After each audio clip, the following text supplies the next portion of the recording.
Okay. இன்னைக்கு நம்ம விருந்தினர் பக்கம் செக்மெண்ட்ல யார் தான் கெஸ்ட்டா வரப்போறாங்க? ஆக்சுவலா மண் செழிக்கணும்னா மழை அவசியம். ம். சினிமால நம்ம நல்லா காட்டணும் அப்படின்னா இவங்க அவசியம். மேக்கப் முக்கியம். அதே மாரி காஸ்டியூம் ரொம்ப எஸ். முக்கியம். ஆமா. காஸ்டியூமர் தான் கூப்பிட போறோம். அதுவும் இன்னைக்கு நவராத்திரி ஸ்பெஷல் அப்படிங்கிறதுனால லேடி காஸ்டியூமர் காத்துட்டு இருக்காங்க. கூப்பிட்டுலாமா? கண்டிப்பா. Yeah. Let's welcome costumer Shakuntala Rajasekar ma'am.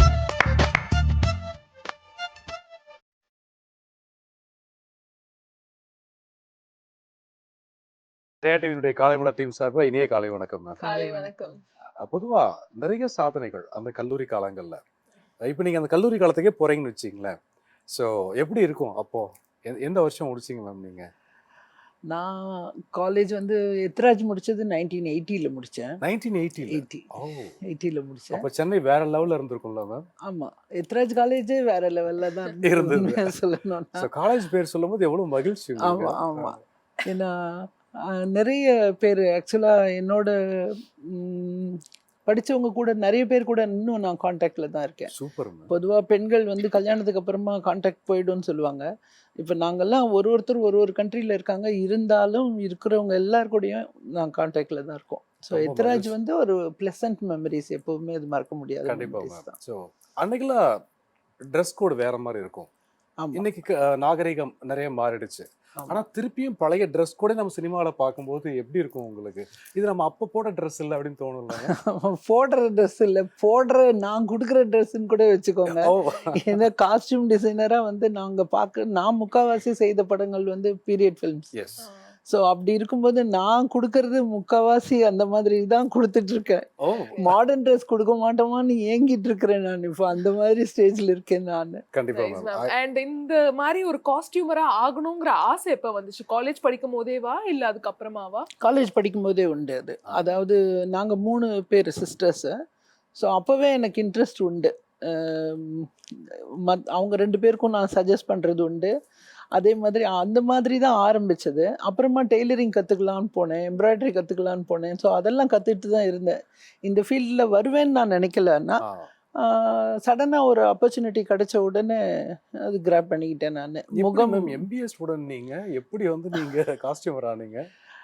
ஆக்சுவலாக நான் ஒர்க் பண்ணிகிட்டு இருந்ததெல்லாம் ஒரு நேஷ்னலைஸ் பேங்க்கில் ஒர்க் பண்ணிகிட்டு இருந்தேன். பட் வந்து குழந்தைங்கள பார்த்துக்கணும், ஹஸ்பண்ட் ஒர்க் பிஸி. அப்போ யாராவது ஒருத்தர் கொஞ்சம் அட்ஜஸ்ட் பண்ணணும் அப்படின்னும் போது நான் வந்து விட்டு கொடுத்துட்டேன். குழந்தைங்கள பார்த்துட்டு இருந்தேன். ஆனால் குழந்தைங்கள பார்த்துட்டு வீட்டில் சும்மா இருக்கிறதும் எனக்கு சம்மதம் கிடையாது. ஏதாவது செய்யணும்னு சொல்லிட்டு எப்போவுமே ஏதாவது செய்துட்டு தான் இருப்பேன். ஒன்று பிஸ்னஸ் ரன் பண்ணிகிட்டு இருந்தேன், இல்லை எனக்கு என்னுடைய டைமிங்க்கு ஏற்ற மாதிரி ஒர்க் பண்ணிக்கிட்டு இருந்தேன். ஸோ அந்த மாதிரி தான் பண்ணிக்கிட்டு இருந்தேன். அப்போ தான் வந்து ஃபஸ்ட்டு என்னோடய ஹஸ்பண்டோட ஃபில்ம் வந்து அந்த முகம், அவர் டைரக்ட் பண்ண ஃபில்ம் பண்ணார். அப்போ எனக்கு நானே பண்ணட்டுமா இதை அப்படின்னு நான் கேட்டேன். விளையாட்டா கேட்டீங்க? கேட்டேன். அவரும் வந்து தெரியும் அவருக்கு. அவர் மேரேஜ் ஆனதுலேருந்தே அவருடைய ட்ரெஸ் கூட நான் தான் எப்போவுமே ஃபுல்லாகவே வாங்குவேன். ஸோ அதனால் அவருக்கும் தெரியும் நான் எனக்கு இன்ட்ரெஸ்ட் இருக்குது, நான் பண்ணுறேன்றது தெரியும். அதனால் அவர் he gave me the opportunity. அது ஒரு ஒரு சின்ன பட்ஜெட் ஃபிலிம் தான். ஆனால் அதுலேயே நான் எவ்வளோ பண்ண முடியுமோ அவ்வளோ நல்லா பண்ணி கொடுத்தேன். அதாவது நல்லா பண்ணி கொடுக்கறதுன்றது சென்ஸில் வந்து அது வந்து ஒரு கரண்ட் ஃபிலிம் தான். பட் அதில் எப்படி அந்த அவங்க கொடுத்த பட்ஜெட்டுக்குள்ளே கொடுத்து நான் திருப்பி கொடுத்தேன். ஸோ அந்த மாதிரி வச்சு பண்ணி கொடுத்தேன். அவர் நாசர் சார்க்கெலாம் நல்லா தெரியும். அது அவரே கிண்டல் அடிப்பார், எங்கேமா பிடிச்சிங்க இந்த ட்ரெஸ் எல்லாம் அப்படின்வார். அந்த மாதிரி தேடி பிடிச்சி அப்படி பண்ணி கொடுத்தோம் அது. ஸோ அதுலேருந்து ஒரு நல்லாவும் பண்ணி கொடுத்தேன், பட்ஜெட்குள்ளே பண்ணி கொடுத்தேன்ற ஒரு நம்பிக்கை வந்தது. ஸோ அதுலேருந்து எனக்கு ஆப்பர்ச்சுனிட்டிஸ் அப்படியே கொடுக்க ஆரம்பித்தாங்க. ஆனால் ஒரு டைரக்டர் அந்த ஃபீல்டில் காஸ்டியூமர் கொண்டு வந்தே ஆகணும். ஆமாம் இல்லையா மேம்? ஆமாம். ஏன்னா அந்த கேரக்டரை ஃபர்ஸ்ட்லாம் வந்து நம்ம சுவரில் வந்து நம்ம இதெல்லாம் பார்ப்போம், நோட்டீஸ்லாம் பார்ப்போம் இல்லையா? ஸோ அப்போ அந்த அட்வர்டைஸ்மெண்ட் பார்க்கும்போது நமக்கு படம் எப்பயா தான் பார்ப்போம். ஆனால் அந்த கேரக்டரை உள்வாங்குவோம் நமக்கு. காரணம் நீங்கள் கொடுக்குற அந்த ட்ரெஸ் தான். அதுக்கு எவ்வளோ சிரமம் எடுத்துக்குவீங்க மேம்? இல்லை, நீங்கள் சொல்கிறது உண்மை. நானுமே இப்போ கூட யோசிச்சு பார்த்தேன்னா சிவந்தமன் அப்படின்னு நினச்சேன்னா அப்படியே அந்த காஸ்டியூம்ஸை அது வந்து ஒரு அவங்கள நினைக்கும் போது அந்த காஸ்டியூமோட சேர்த்து தான் நினைக்கிறோம் நம்ம. நீங்கள் ரொம்ப நல்லா சொன்னீங்க. அது வந்து நிச்சயமாக எல்லாருக்குமே அது இருக்குது.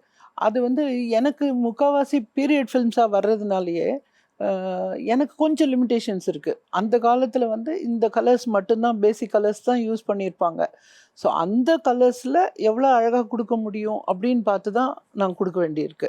ஈவன் மென் அப்படின்னு பார்த்தீங்கன்னா அந்த காலத்தில் வந்து ஃப்ரீடம் ஸ்ட்ரகிள், இந்த காலத்தில் நைலான் போட மாட்டாங்க, இப்படி காங்கிரஸ் பீப்புள்னு வரும், இப்படி ஒன்றுத்துக்கும் ஏற்ற மாதிரி தான் நான் கொடுக்க வேண்டியிருக்கோம் ட்ரெஸ்ஸு.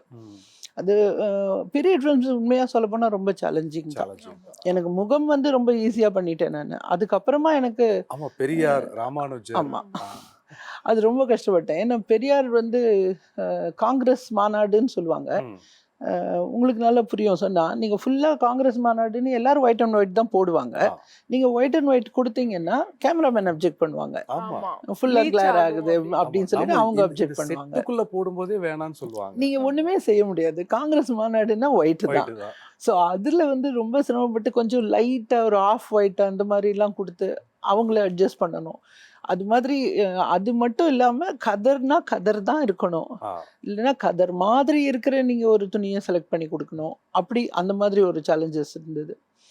இப்போ மேம் பீரியட் ஃபில்ம் அப்படின்னா பெரிய சேலஞ்ச் வந்து அந்த ட்ரெஸ் கோடு நமக்கு அவரை ஞாபகப்படுத்தணும். ஆமாம், ஆக்சுவலாக ஃபர்ஸ்ட் கேரக்டர் ஞாபகப்படுத்தணும். அதுக்கப்புறம் இப்போ தந்தை பெரியார்னா தந்தை பெரியார் நம்ம நம்ப வைக்கணும். ஆமாம், அந்த பழைய பேட்டர்ன்ல இருந்து டெய்லரிங் எல்லாமே சேஞ்ச் ஆகும். ஆமாம். அப்போல்லாம் என்ன பண்ணுவீங்க மேம் ஸ்டிச்சிங்க்கு?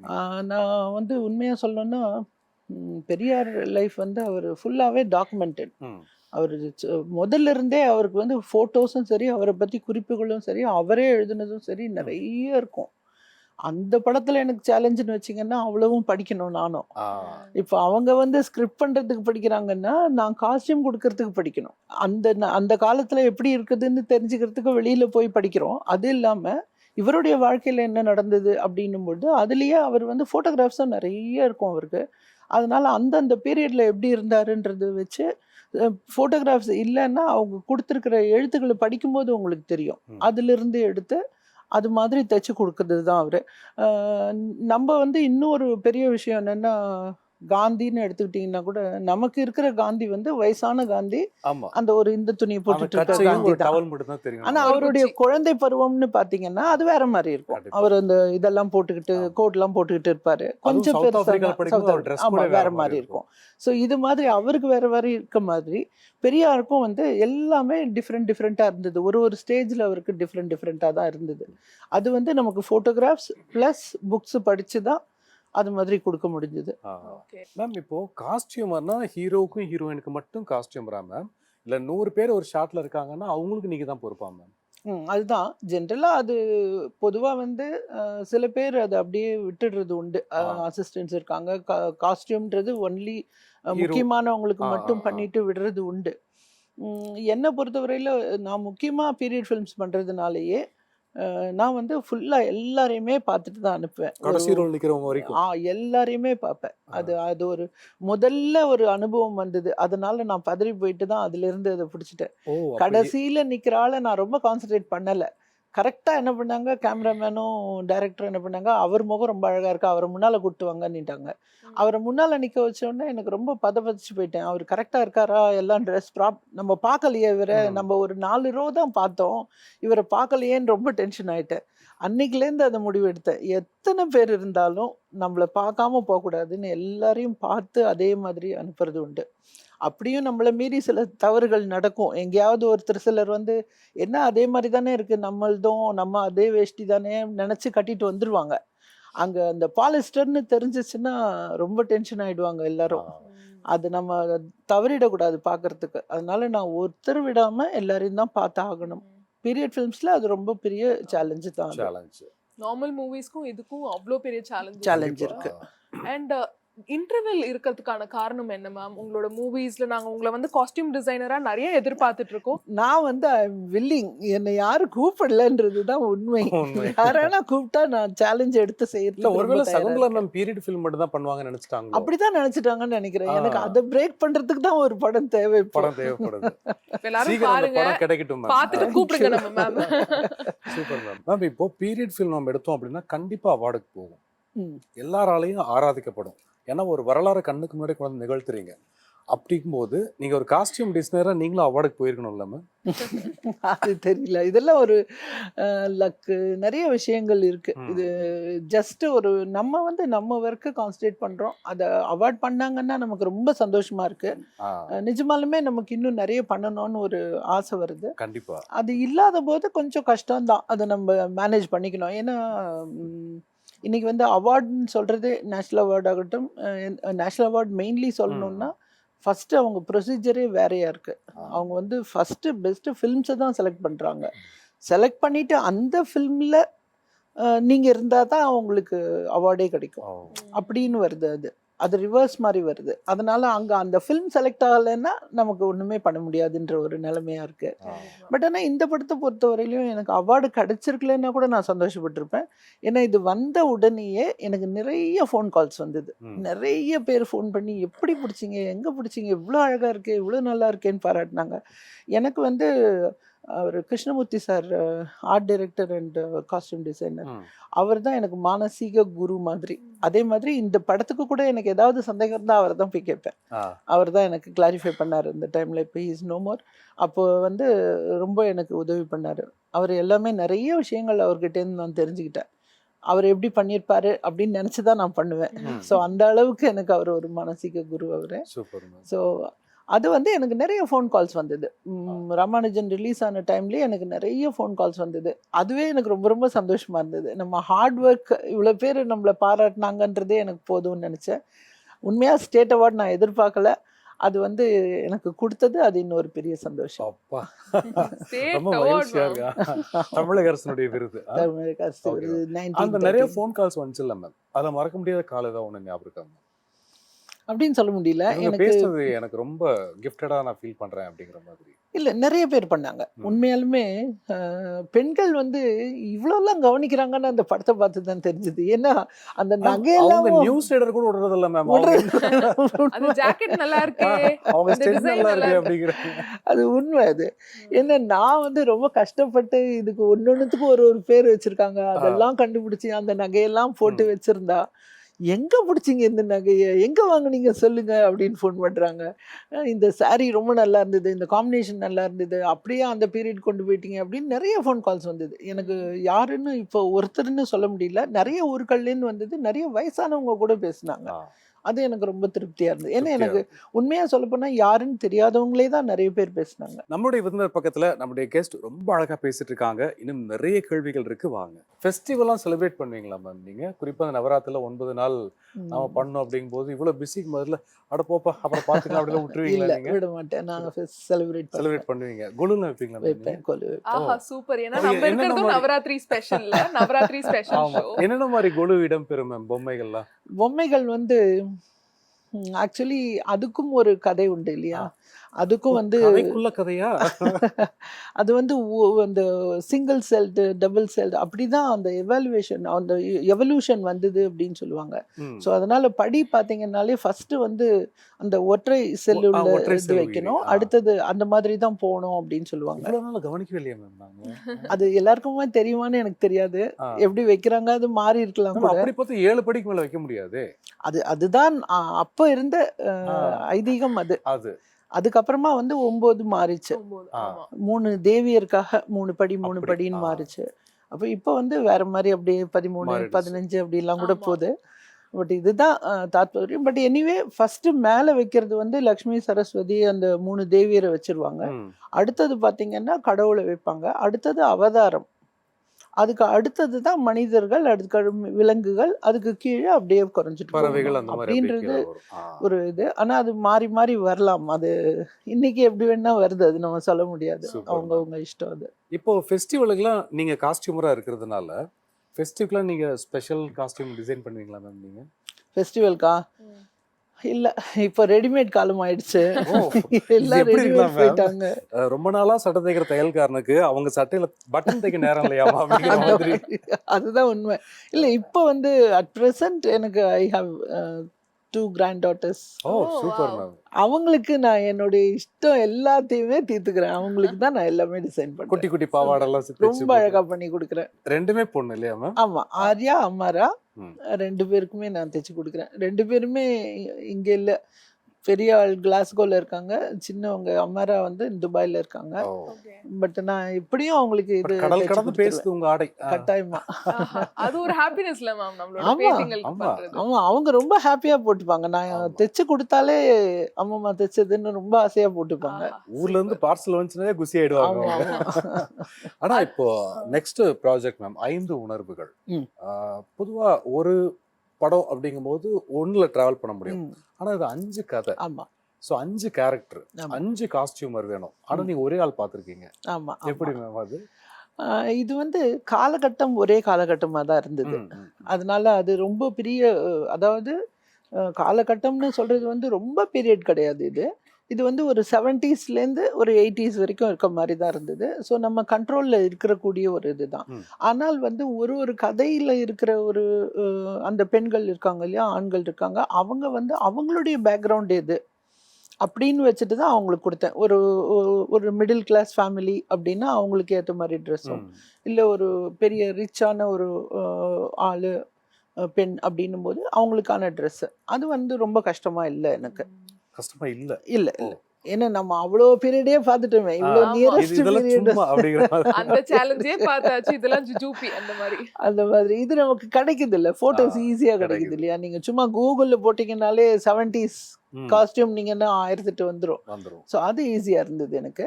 ஸோ 5 கதைக்காக 5 அவங்களுடைய ஸ்டேட்டஸ், அது அவங்களுடைய மிடில் கிளாஸா இல்லை என்ன, அவங்க நார்த்லேருந்து வந்தவங்களா, அந்த மாதிரி எல்லாம் பார்த்துட்டு அவங்க பேக்ரவுண்ட் பார்த்து அது மாதிரி கொடுத்தது தான் அது. ம், ம். அது எனக்கு ரொம்ப கஷ்டமா இல்லை. ம். அது கொஞ்சம் ஓரளவுக்கு கிட்ட இருந்ததுனால எனக்கு ஈஸியாக இருந்தது. ஈஸியா இருந்தது. Super ma'am. நாங்க இன்னொரு ஆக்சுவலா விஷயம் என்ன கேள்விப்பட்டோம்னா, நீங்க காஸ்டியூம் டிசைனர் மட்டும் இல்லாம பப்ளிஷ் வேற பண்ணிருக்கீங்களே மேம் 2 புக்ஸ். ஆமாம், ஒரு பெரிய எழுத்தாளரும் கூட நீங்க. பெரிய எழுத்தாளர்ல ஒரு எழுத்தாளர். அது நான் என்ன வந்து மேம் டைட்டில் ரொம்ப டிஃபரெண்டா இருக்கு. +2க்கு பிறகு. ஆமாம், அப்புறம் இன்னொன்னு வந்து கேன்சரும் கடந்து கடந்து போகும். போகும். நீங்க அப்ப டாக்டரா? இல்லை இல்லை இல்லை இல்லை, ஆ. ஆக்சுவலி +2க்கு பிறகு முதல்ல சொல்கிறேன். ஆ. +2க்கு பிறகுன்றது வந்து என் டாட்டர் வந்து 10th ஸ்டாண்டர்ட் படிக்கும்போது நான் புரிஞ்சுக்கணும்னு நினச்சேன். என்னெல்லாம் இருக்குது ஃபீல்டு படிக்கிறதுக்கு, அவங்களுக்கு சாய்ஸ். ஏன்னா அவங்க வந்து எல்லாத்தையும் பார்த்துருக்க போகிறதில்ல. நம்ம அவங்களுக்கு, நான் குழந்தையிலேருந்தே எல்லாருக்குமே அப்படி தான் நினைப்பேன். எந்த குழந்தைக்குமே எல்லாமே இன்ட்ரடியூஸ் பண்ணணும் அப்படின்னு நினைப்பேன். ஏன்னா அந்த குழந்தைக்கு என்ன இன்ட்ரெஸ்ட்னு அதுக்கு தெரியாது சொல்கிறதுக்கு. நீங்கள் எல்லாத்தையும் இன்ட்ரடியூஸ் பண்ணிங்கன்னா அது எது பிடிக்குதுன்னு நம்ம புரிஞ்சுக்கலாம், அதில் நம்ம என்கரேஜ் பண்ணலாம், அவங்களும் அதில் இன்வால்வ் ஆங்க அப்படின்ற ஒரு நம்பிக்கை உண்டு. அதே மாதிரி படிப்புலேயும் நான் வந்து என்னெல்லாம் இருக்குதுன்னு அவங்களுக்கு சொல்லணும் ஃபஸ்ட் அப்படின்றதுக்காக நான் எல்லாம் கேதர் பண்ண ஆரம்பித்தேன். கேதர் பண்ண ஆரம்பித்ததில் எனக்கு ஒரு 50 துறைகள் கிடச்சிது. ஸோ எல்லாரும் டாக்டர், என்ஜினியர், இல்லைன்னா கலெக்டர், இல்லைன்னா பேங்க் ஆஃபீஸர்னு போய் விழுறாங்க. இது தவிர வேறு என்னெல்லாம் இருக்குது அப்படின்றது நான் ஒரு ஆராய்ச்சி பண்ணி வச்சுருந்தேன், அவங்களுக்கு கொடுத்தேன். அப்போ கொடுத்த போது தான் அது ஒரு ஐடியா வந்தது. இது இவங்களுக்கு மட்டும் சொல்கிறோமே, இது எல்லாருக்குமே கொடுத்தா எவ்வளோ யூஸ்ஃபுல்லாக இருக்கும். இங்கிலீஷில் அவைலபிள், நீங்கள் போய் கூகுளில் பார்ப்பீங்க இன்றைக்கி கூட. ஆனால் ஊரில் இருக்கிற எல்லாருக்குமே ஒரு தமிழில் வேணும்னும் போது இது மாதிரி ஒன்று இருந்தால் நல்லாயிருக்கும்னு சொல்லிட்டு அதை நான் எடுத்துகிட்டு போனேன். ஒரு விஜயா பதிப்பகம் வேலாயுதம் சார் வந்து பப்ளிஷ் பண்ணார். சூப்பர். ஸோ 2000 காப்பீஸ் போட்டு எல்லாமே சோல்ட் அவுட்டு. எனக்கு திருப்பியும் அது அடுத்த எடிஷன் பண்ணுறதுக்கு என்னால் முடியல.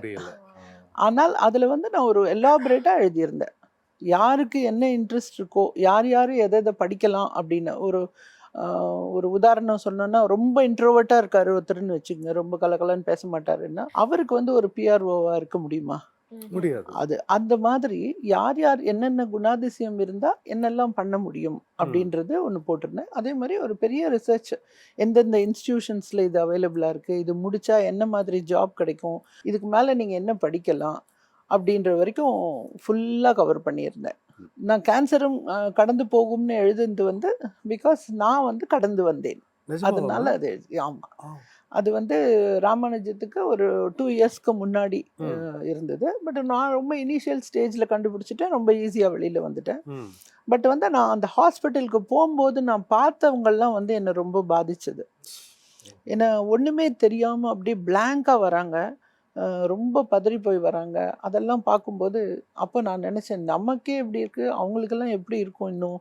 நம்ம வந்து ஒரு அவேர்னஸ் ஒரு புக்கு எழுதணும் அப்படின்னு சொல்லிட்டு ஒரு அவேர்னஸ் புக்காக என்னோட எக்ஸ்பீரியன்ஸையும் வச்சுக்கிட்டு ஒரு அவேர்னஸ் புக் எழுதினேன். ஸோ அதுவும் வெரி வெல் ரிசீவ்டு ஆக்சுவலி. ஆனால் இதில் இன்னொன்று நான் பார்த்தேன், இந்த பெண்கள் வந்து போக போக நான் ஆரம்பத்தில் பயந்து பார்த்த பெண்கள் அந்த ட்ரீட்மெண்ட் முடிஞ்சு போகும்போது பார்த்தீங்கன்னா அவ்வளோ தைரியமாக போகிறாங்க, ஸ்ட்ராங் விமன். ரொம்ப ஸ்ட்ராங்காக போகிறாங்க. ஸ்ட்ராங்கா போறோம். அது பெண்களுக்கே ஒரு இயல்பு அது இருக்குது. என்ன மாதிரி பிரச்சனை வந்தாலும் சின்ன பிரச்சனைக்கு வேணா அழுவாங்களா இருக்கும், பெரிய பிரச்சனையை அழகாக கடந்து வருவாங்க அப்படின்றது நான் கண்கூடாக பார்த்தேன் அதில். Super ma'am. இதெல்லாம் இருக்கும்போது எப்படி மேம் பிஹெச்டி பண்ண டைம் கிடைச்சது உங்களுக்கு? ஆ, ஏது நேரம் உங்களுக்கு? அது என்னுடைய ஒரு கனவு, பிஹெச்டி பண்ணணுன்றது சின்ன வயசுலேருந்து கனவாக இருந்த ஒரு ஆனா, விஷயம். கல்விக்கு வயசு முக்கியம் இல்லைன்னு நிரூபிச்சிட்டீங்க மேம். அது உண்மையாக நான் நம்புகிறேன். கிடையாது, கல்விக்கு வந்து வயசே கிடையாது. நம்ம கடைசி மூச்சு இருக்கிற வரைக்கும் நமக்கு நிறைய கற்றுக்க Learning வேண்டிய தான். விஷயங்கள் நிறைய இருக்குது. அது கற்றுக்கிட்டே தான் இருக்கணும். எந்த துறையில பிஹெச்டி முடிச்சீங்க மேம் நீங்க? மேனேஜ்மெண்ட். நான் Management. எம்பிஏ பண்ணதுனால மேனேஜ்மெண்ட்லேயே தான் நான் பண்ணேன். வாவ். சூப்பர். நம்ம நிறைய பெண்களை பார்க்குறோம். ஆனா சில பெண்கள் கடந்து போக முடியாது, மனசுல பதிஞ்சிருவாங்க. அப்படி இருக்கக்கூடிய பெண்கள் முதல்ல உங்களுடைய அம்மா, அதுக்கப்புறம் நம்மளுடைய தமிழகத்தினுடைய அம்மா புரட்சித் தலைவி மேடம், அதுக்கப்புறம் இந்தியாவின் இரும்பு பெண்மணி இந்திரா காந்தி அம்மா, தமிழகத்தினுடைய முதல் பெண் ஆளுநர் பாத்திமா பேபி, அதுக்கப்புறம் இன்னைக்கு நம்மை விட்டு மறைந்த ராணி எலிசபெத், அவங்களுடைய மூதாதையர் விக்டோரியா, இவங்களுக்கு யாருக்கா ஒருத்தர் காஸ்டியூம் பண்ணணும்னா நீங்க யாருக்கு பண்ணுவீங்க? ஐயோ, இப்படி கேட்டிங்களே, எங்கள் அம்மாவுக்கு தான் பண்ணுவேன் நான். so sweet. She is my role model. Oh super ma'am. அதனால அவங்க தான். யாருமே நீங்கள் முதல்ல கேள்வியை நிறுத்துவீங்கன்னு நினச்சேன், யாருன்னு கேட்பீங்க அப்படின்னா எங்கள் அம்மான்னு சொல்லணும்னு நினச்சேன். ஆனால் நீங்களே எங்கள் அம்மான்னு சொல்லிட்டீங்க, அதனால ரொம்ப சந்தோஷமா இருந்தது. அப்ப நீங்க முன்னாடியே வந்து யோசிச்சிருக்கீங்க. யோசிச்சிருக்கீங்க இதான் கேள்வியா இருக்கும்னு. இல்லை, நான் கேள்வி யார் உங்க ரோல் மாடல்னு கேட்பீங்களோ அப்படின்னு கேட்க நினைச்சேன். மாட்டேன்னு நினைச்சாங்க. அம்மான்னு சொல்லுவீங்கன்னு நினைக்கல. ஆனா நினைக்கல. அது ரொம்ப நல்ல விஷயம். ரொம்ப ஆக்சுவலா எங்களுக்கு அன்னையன்றி வேற ஒன்றும் இல்லை. Correct, correct.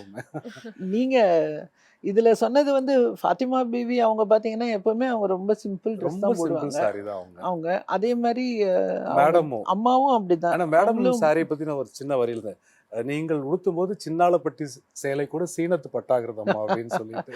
அவங்க ட்ரெஸ் எல்லாம் நான் வந்து ரொம்ப அந்த டேஸ்ல எல்லாம் நான் கட் பண்ணியே வச்சிருப்பேன். அந்த காஸ்டியூமே கட் பண்ணி வச்சிருப்பேன். இது ரொம்ப நல்லா இருக்கு, இது மாதிரி கொடுக்கணும் அப்படின்லாம் கட் பண்ணி வச்சிருப்பேன். ஸோ நவராத்திரி ஸ்பெஷல் அப்படின்னு சொன்னேன்னா நான் வரேன் அப்படின்னு சொல்லி உங்க வேலையெல்லாம் ஒதுக்கி வச்சு இன்னைக்கு ஒரு ஃபெஸ்டிவல் மாதிரியே இருக்கு மேம். ஆக்சுவலா ரொம்ப நன்றி. ரொம்ப அழகா, ரொம்ப அழுத்தமான வார்த்தைகள், மனசை விட்டு நீங்காத திரைப்படங்கள், இன்னும் நீங்க நிறைய திரைப்படங்கள் பண்ணணும், எங்களுக்கு வாழ்த்த வயதில்லை. அதனால ஒட்டுமொத்த ஜெயா டிவியினுடைய டீம் சார்பாக பெரிய நன்றிகள். ரொம்ப நன்றி. தேங்க்யூ நன்றி. Ma'am, thank you so much.